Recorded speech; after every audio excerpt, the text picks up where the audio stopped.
This episode covers vaccinations, vitamins, and diseases. Janry Pet Resort is not responsible for any actions taken based on this podcast without consulting a veterinarian. Always seek professional advice before vaccinating or giving vitamins to your dog.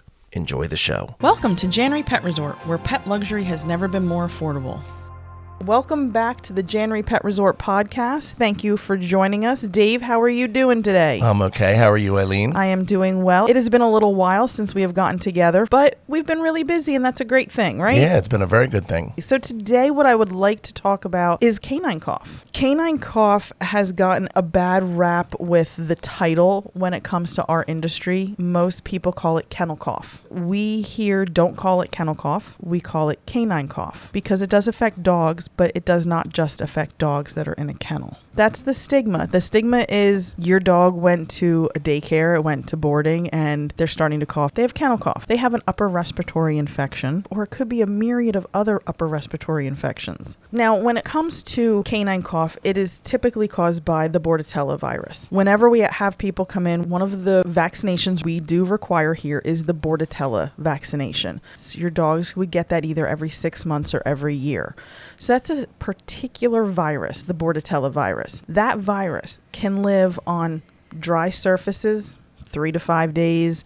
It can live on your clothing up to 5 days. Bordetella can live on paper for that matter, and it can live on paper for 2 days. Glass, it can live on for 6 days. So if you take your dogs to a boarding facility, they could get it. If you take them to the groomer, they could get it. I don't think people understand, so they panic. That's why you're here, so that you can explain it to them. If you've had a child and you've taken your child to daycare, or your child has gone to school, which unless you're homeschooling, it's kind of a requirement, your child comes home September, October, November, and they're sick. It happens when you get a group of living beings together and someone is going to get sick. We don't breed Bordetella here. We don't breed upper respiratory infections here. We have very stringent cleaning practices that we partake in every day, twice a day, to make sure that everything is clean. But at some point in time, a pet came in not showing any symptoms of coughing, sneezing, nasal discharge, eye discharge, and spread the virus. And just like when your kids go to school, it spreads from animal to animal to animal. And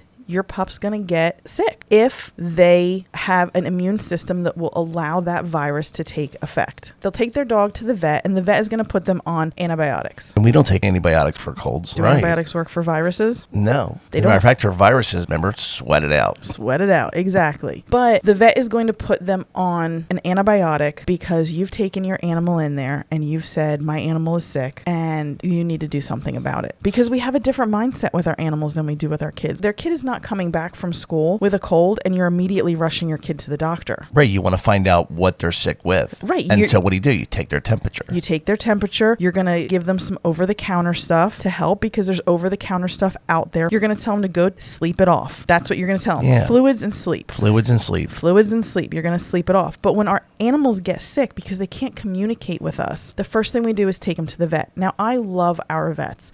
Vets have an incredibly difficult job, much more difficult than your traditional doctors. Right, because the dogs can't talk. They can't talk. Right, they can't tell you what their symptoms are. And that's exactly it. So do you think that most people maybe overreact? There's a good percentage of people who need to run them to the doctor, and the doctor isn't going to say, let them rest, they'll get over it. Make them some chicken soup. Which you can make for dogs. Right. Put on the Teletubbies for them. They're going to say, well, here's some antibiotics. And antibiotics is okay if there's a secondary infection of some sort that is going on with the canine cough. Wouldn't a fever have to be present if there was an infection? There should be, Right, yeah. so if there's no fever, then it's probably just a cold. Exactly. So then why do they prescribe them antibiotics? Because the parents want to walk home with something. They've spent all this money. They want to walk out that door with something. And they'll also prescribe cough tabs because the dogs are going to be coughing, you know. Oh, and by the way, it's your fault. Honestly, every time my daughter came home sick, I didn't run to school and go, all right, it's your fault my daughter's sick, even though it is. Mm-hmm. It's just a cold. And that's exactly. That's how they build their immune system. And the thing is, we want people to let us know so that we can say, okay, we have an outbreak. Let's let the other people who were here when that pup was here know. We know that pup is probably not patient 0. We'll never know who patient 0 was because more than likely patient 0 came in with 0 signs. So if they happen to sneeze once, if they happen to cough once, if they're out in group and they're nose to nose with the other dogs, that is going to spread the Bordetella virus. In the United States, there are different upper respiratory infections. They call upper respiratory infections CIRD, and it's canine infectious respiratory disease.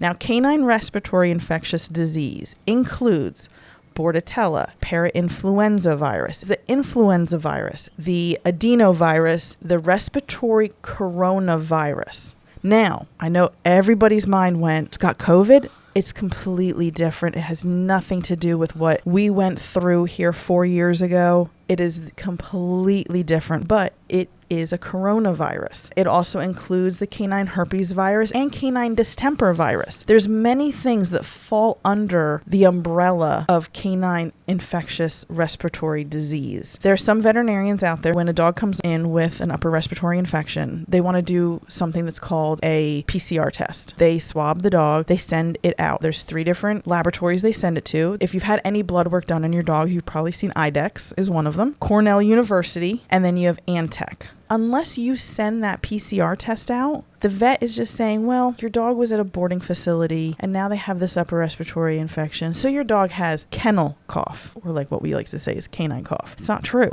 That PCR test costs $300. Who's going to just shell out $300 for an upper respiratory infection that their dog has when they give them the antibiotics, the cough tabs? The dog's going to feel better more than likely in 5 to 7 days. And we love when our customers call us. We want you to call us. We want you to tell us. We want you to tell us so that we can let everybody else know. It happens. We can be as clean as possible, and that one dog that comes in, and that dog doesn't necessarily have to have been at a different boarding facility or a different daycare Right, facility. they can pick it up anywhere if they're around another dog. They can pick it up at the vet. Where do we take all of our sick animals? To the vet, where other sick animals are. Exactly. What if you're taking your animal for vaccinations and there's sick animals there? You take your dog to the pet store. What if there was a sick animal there? You take your dog to the dog park. There's a sick dog there that's not showing any symptoms. We're right here by Easton. Every weekend throughout the summer, Easton has some sort of festival. People bring their animals. People take their dogs. You take your dog there. Your sure. dog meets another dog. How do you know that other dog isn't sick? What if you go to the promenade shops down in Saucon Valley? The stores in the summer have communal water bowls sitting outside of some of the stores. Your dog's thirsty. Go get a drink. Who drank out of that bowl before your dog did? Right, but they don't think of that. But now you'll think of it. Even when you think about it, say you live in town, your dog's outside. Your dog's in a fenced-in yard. Your yard is 3 foot from the sidewalk or in the alley, whichever you have. Someone walks their dog down. Their dog is barking at your dog. Your dog might be barking at their dog. How far do the droplets of saliva go with a barking dog? More than 3 foot? That dog was sick. But you can't walk around in a bubble, Eileen. No, you can't. But what you have to do, you want to make sure you're feeding the most high quality food that you can afford. We've reviewed that. We reviewed that. And you want to be making sure that you're supplementing if you can't. We've reviewed that. You want to make sure you're taking your dog to the vet on a regular basis. We've reviewed that. And you want to make sure you're exposing your dog. Just like when you have a child, it can't build up an immunity. Schools are just human petri dishes, but it actually helps them to build a stronger immune system. And that's the thing. It helps them build a stronger immune system. Listen, I took canine cough home 2014 or 2015. I didn't have my dogs here for a few weeks. We were in the middle of summer. It was super busy. We don't bring our dogs when we're super busy, but we're more than welcome to bring our dogs when we're slower. So my dogs were home. I noticed one of my dogs was coughing, and I had only worked here for a little bit. So my gut reaction was, let me take the dog to the vet, see what's going on. I take Brinley to the vet, and he's like, she's got canine cough. And of course, at that time, I was not as educated as I feel like I am now. So I filled the prescription of antibiotics, and I got the cough tabs. I had 4 other dogs at the time. She was my number 5. Brought her home, started her on the cough tabs, started her on the antibiotics. Started thinking, why do I have this dog on antibiotics if she has a virus? I stopped the antibiotics. One of my other dogs got it because she passed it to him, so he started coughing. 2 days later, my other 2 dogs got it. 3 days after that, my last dog got it. So then what do? Call my vet. What can I do? I'm not bringing these dogs all in. I know what it is. What can I do? He's like, well, you can pick up antibiotics. And I said, well, they have a virus. There's nothing else wrong with them besides they Right, they don't have a fever. They don't have There's a fever. no infection. There's no infection. There's nothing to give them antibiotics for. He's like, you can pick up cough tabs. And I was like, well, the cough tabs didn't work for Brinley. So then it's going the holistic route and seeing what else I can do. So I said, okay, let me find some high quality vitamins and minerals. Vitamin C, zinc, magnesium. Sure. That's what I take. So let me find some high quality vitamins and let me get my dogs on vitamins. And within a week, the coughing was annoying. But guess what? They were still eating. They were still playing. They were still going out. They were going to the bathroom. Nothing had changed. I put them on some vitamins, fine. What do I do now? Now what I do is in times where we might see something at Janry, which we haven't in a long time. You peel your clothes off at the door? No.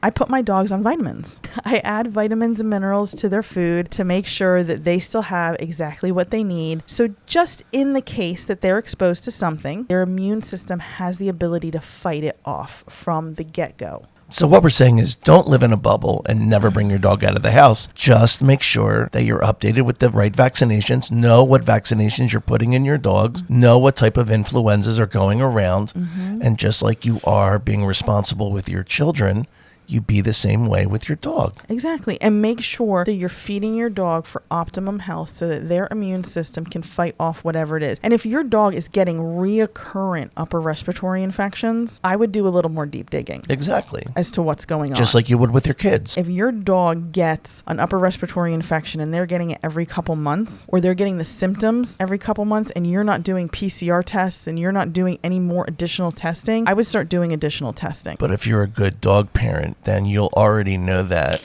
and you're already on your way to doing these things. You're doing those things. Exactly. But when you take your dog to the vet, please remember to keep your cool. So just remember that when you speak to your veterinarian. Please, please.